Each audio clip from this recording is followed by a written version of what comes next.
Soy el pastor Juan José Gil. Algunos de vosotros habéis mostrado cierto interés por que hablemos más de las serpientes o de cuál es su significado o por qué están tan extendidas. Efectivamente, la serpiente es uno de los animales más extendidos en toda la tierra porque vive en cualquier medio. Puede vivir en medio de un desierto, en medio de la arena, hacer de la arena su casa. Puede vivir en una selva perfectamente, puede adaptarse a cualquier terreno. Hay cosas que son muy curiosas acerca de las serpientes. Cuando hablamos de las serpientes estamos hablando de una variedad inmensa de ellas. Se dice que hay más o menos unos 3.500 especies distintas Hay unas 3.500 especies distintas de serpientes.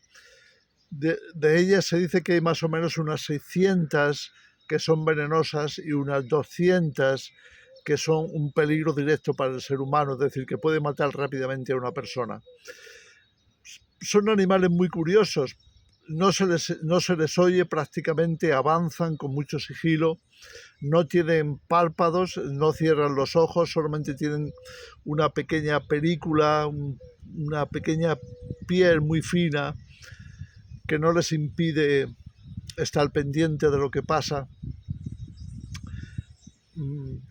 Podemos observar cosas así, ¿no? Su capacidad de tragarse un animal grande.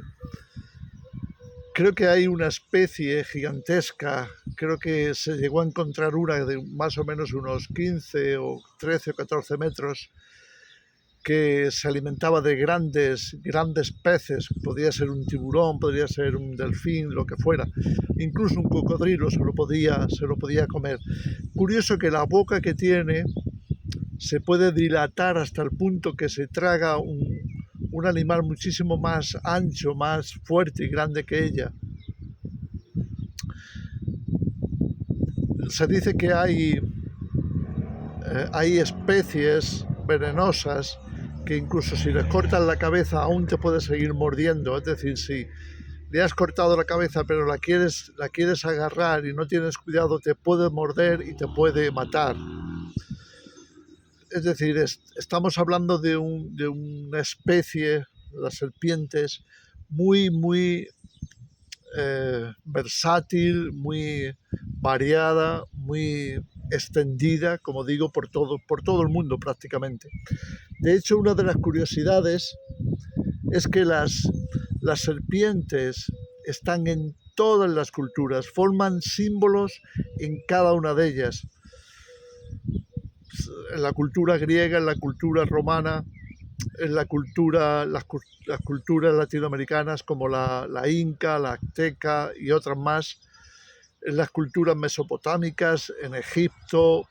En Egipto se usaba mucho como símbolo la cobra, ¿no? Que se la ponían algunos faraones como una especie de adorno en la cabeza. En la cultura celta, las serpientes se utilizaban como símbolo muchas veces como una especie de dos polos o dos vertientes, luz y noche, o sea, dos cosas opuestas siendo representadas por la serpiente. De alguna forma la serpiente ha abarcado todo lo que signifique, todo lo que pueda significar simbología humana, terrenal. Muchas veces se ha atrevido a representar o se ha utilizado para representar el sol, para representar el universo. La cultura inca y la azteca tenía mucho la serpiente de tipo circular, ¿no? Esa serpiente que hace como una rueda, que representaba de alguna forma la vida, el universo. En fin, podríamos estar toda la mañana hablando de las serpientes. No quiero extenderme demasiado. Solamente que entendamos también que lo que la Biblia nos habla acerca de la serpiente tiene mucho que ver con el entendimiento, la comprensión más profunda, más espiritual de este símbolo. Como sabemos, la Biblia nos habla de la serpiente ligada a Satanás.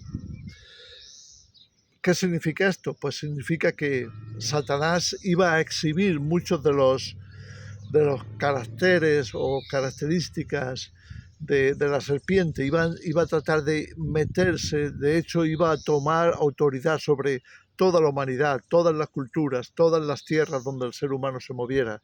Allí iba a estar la serpiente y allí iba a estar también para recordar ese símbolo. La serpiente sedujo al ser humano para apartarlo de Dios. Así que aquí vimos una simbología mucho más espiritual, mucho más, yo diría, más profunda, más real. En el trasfondo de todo esto hay el símbolo de la serpiente como algo muy, no solamente universal, sino muy incisivo, que se mete en revelar la naturaleza humana, en revelar lo que hay en el corazón del ser humano. Hay mucho de animar en la naturaleza humana caída y por supuesto de serpiente. Fijaros cómo Jesús llamó a los fariseos nido de víboras, por ejemplo. Es decir, los seres humanos muchas veces también actúan de esa manera, actúan como serpientes por su astucia, por su capacidad de rodear una presa y hacerse de ella y envenenarla y tragársela, ¿no? La serpiente, como sabemos, tiene esa enorme capacidad. Algunas veces se ha identificado con la renovación o con el disfraz, porque sabemos que la serpiente muda toda su piel de una vez. Es como si se pusiera una camisa, un traje y luego lo desechara para desarrollar otro. Vemos tantas cosas que nos podían recordar aspectos del ser humano, aspectos del carácter humano o de la estrategia del ser humano para manifestarse, para actuar, para moverse. Los griegos tenían lo que se llama el signo de Escolapio, la serpiente enroscada. También muchas veces aparece Mercurio, el dios Mercurio, con este bastón y las dos serpientes enroscadas. Así se llegó a conectar con la curación, pero nosotros sabemos por la Biblia que hay un símbolo incluso más antiguo que el de los griegos, que nos enfoca entonces exactamente en el pecado, es decir, nos conduce de vuelta al jardín del Edén. El jardín del Edén, como sabemos, era un lugar maravilloso puesto por Dios para que el ser humano tuviera todo lo necesario, era el lugar ideal para cualquiera, por eso se llama paraíso. Pero Dios tenía que probar el corazón del ser humano y entonces puso allí también un único árbol de la ciencia del bien y del mal. Este árbol, que representaba no solamente el conocimiento, sino la aplicación errónea del conocimiento. Por eso es el bien y el mal. El conocimiento es bueno, pero su aplicación errónea puede causar muchos males, como lo vemos de continuo.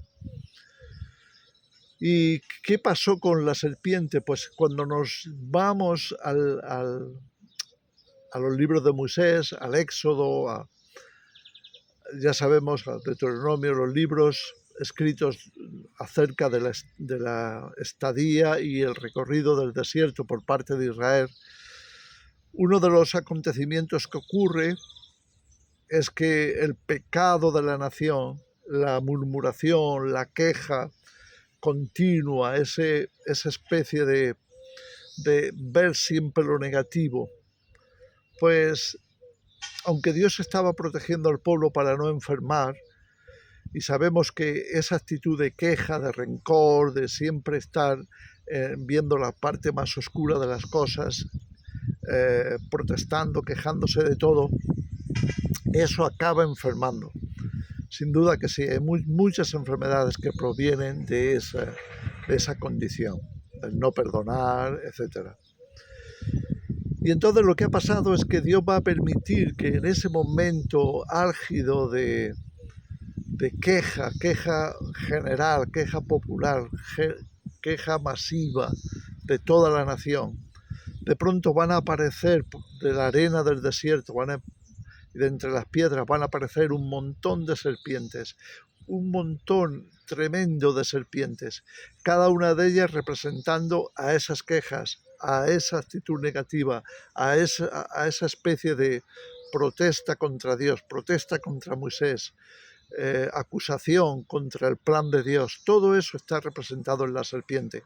Y ya sabemos que Satanás significa el que se opone. Y la serpiente, desde luego, ahí está encarnando ese carácter pecaminoso que se opone a la voluntad de Dios. Y como digo, en el desierto, en ese momento de queja general, aparecen todas las serpientes y comienzan a morder a las personas, a los israelitas, y son venenosas y comienzan a morir, y se produce una verdadera matanza. Tanto es así que Moisés, Aarón, tienen que clamar delante de Dios, tienen que buscar el remedio, no sabían qué hacer. Aquello era una auténtica masacre. La enfermedad produce masacres. Lo vemos hoy en tantísimas cosas. Entre ellas por las serpientes. ¿Sabes que cada año en el mundo mueren 100.000 personas por mordeduras de serpiente? Fijaros, 100.000 personas cada año por mordeduras de serpientes venenosas. Entonces, aquí estamos, y en pleno desierto, Moisés no sabe qué hacer. Y entonces Dios le va a revelar algo muy importante. Le va a decir, mira, hazte una serpiente de bronce y clávala en el mástil que está en el centro del campamento, para que todo el mundo la pueda ver allí arriba. Y todo el que mire a esa serpiente se va a curar de la mordedura. Claro, la simbología sigue siendo impactante.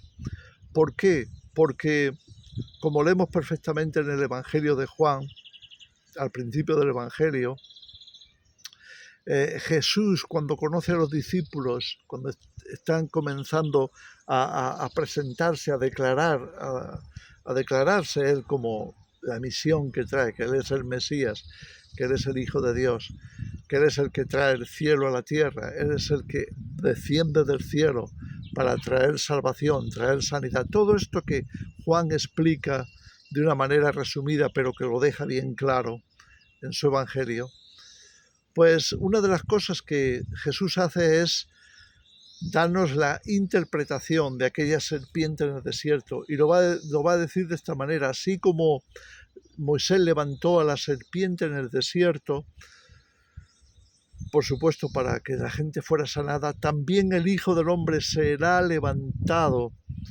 para que todo aquel que crea en Él no perezca, sino que tenga vida, tenga salud, tenga sanidad, tenga vida eterna, tenga todo lo necesario que proviene de parte de Dios como salvación al ser humano.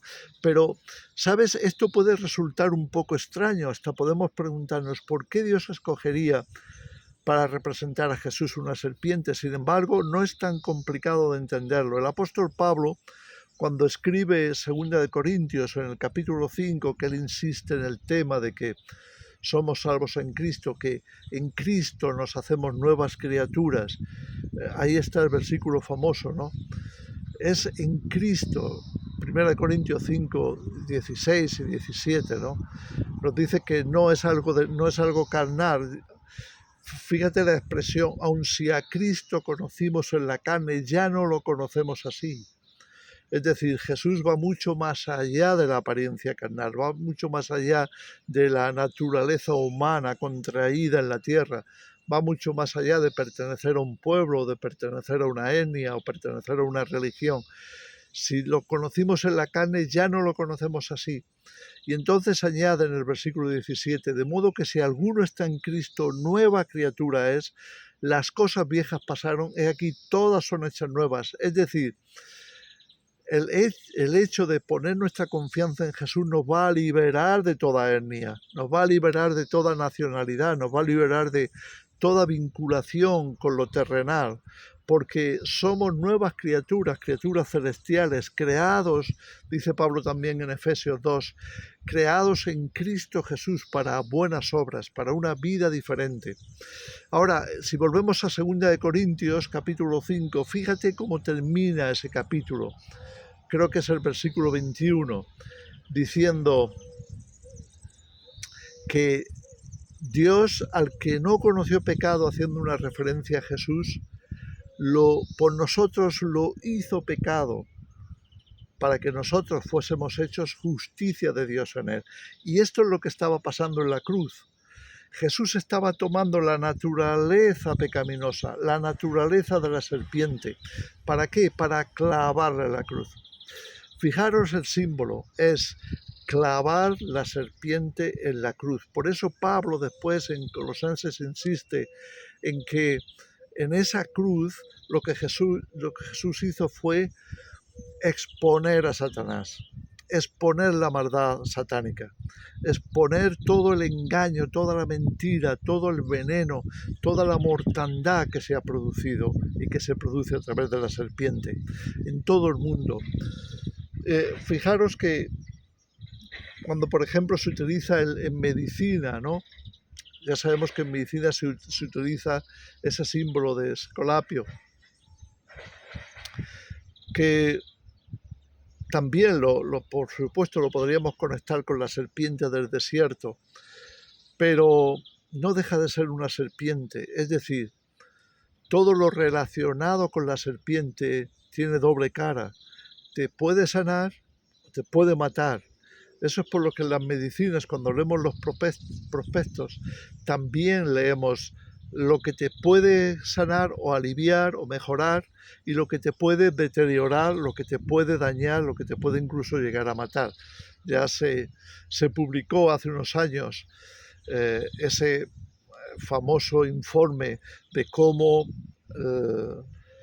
la medicina sin control o la sobremedicación o tantas cosas que se utilizan como medicina pueden llegar a matar al ser humano hasta el punto de ser la tercera causa, dicen, de muerte, por lo menos en Occidente. Es decir, vivimos en un momento de dependencia total de esa serpiente, dependencia total de esa forma de sanidad o forma de curación.